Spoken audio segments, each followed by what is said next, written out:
As we've been talking about and as was mentioned in that press briefing, it was a weekend of intense confrontation in two major cities over the president's immigration crackdown. Federal agents aggressively pushed back protesters in Portland and Chicago. News of a raid in Chicago where children were separated from parents.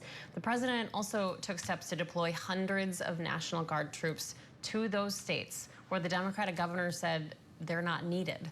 Scripps News' Patrick Terpstra is following all of the developments for us here in Washington. Patrick, that clash between the Trump administration and these cities playing out both on the ground and in court. So tell us more about this. Well, we're talking, Marisa, about Chicago and Portland, Oregon, two Democratic strongholds that are pushing back against ICE immigration enforcement crackdowns that have been ongoing in both of those cities. In Chicago, we saw some pretty aggressive tactics administered by federal agents, including the use of hand grenade smoke tools to try to disperse crowds, as well as tear gas lobbed from vehicles. At the same time, the Trump administration saying that is because protesters have become more aggressive, pointing to a woman that was shot by federal agents over the weekend because they say that she was trying to ram them with her vehicle. She drove herself to the hospital, was not seriously injured, and has since been arrested and put into FBI custody, charged with some serious offenses related to all that.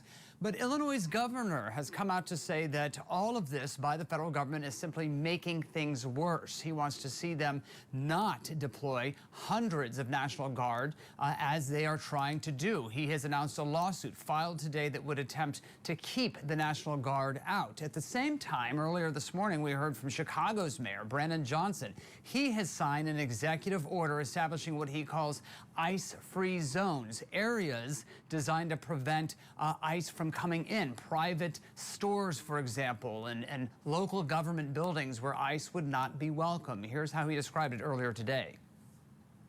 Today, we are signing an executive order aimed at reining in this out-of-control administration. The order establishes ICE-free zones. That means that city property and unwilling private businesses will no longer serve as staging grounds for these raids. It'll be interesting to see exactly, well, first of all, whether the Trump administration complies with that executive order, and more importantly, if the administration does not, if ICE goes into one of those ICE-free zones, what happens then?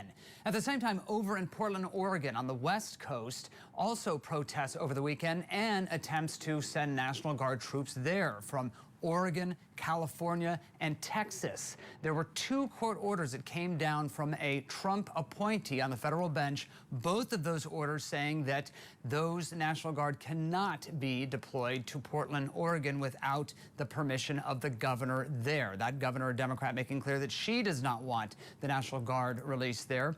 But that case is now with the Ninth Circuit Court of Appeals. And earlier today, we heard from Caroline Leavitt, a White House spokeswoman, saying this is not about militarizing cities, but more about trying to keep them safe.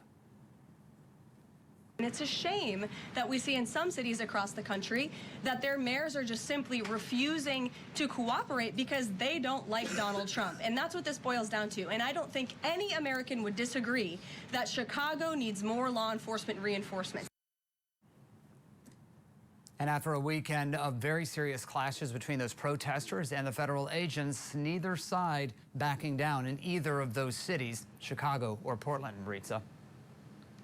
Yeah, now it's up to the courts. We saw one of those judges say that this is a nation of constitutional law, not martial law. We'll see how it plays out. Scripps News investigative correspondent Patrick Terpstra live for us. Thank you so much, Patrick.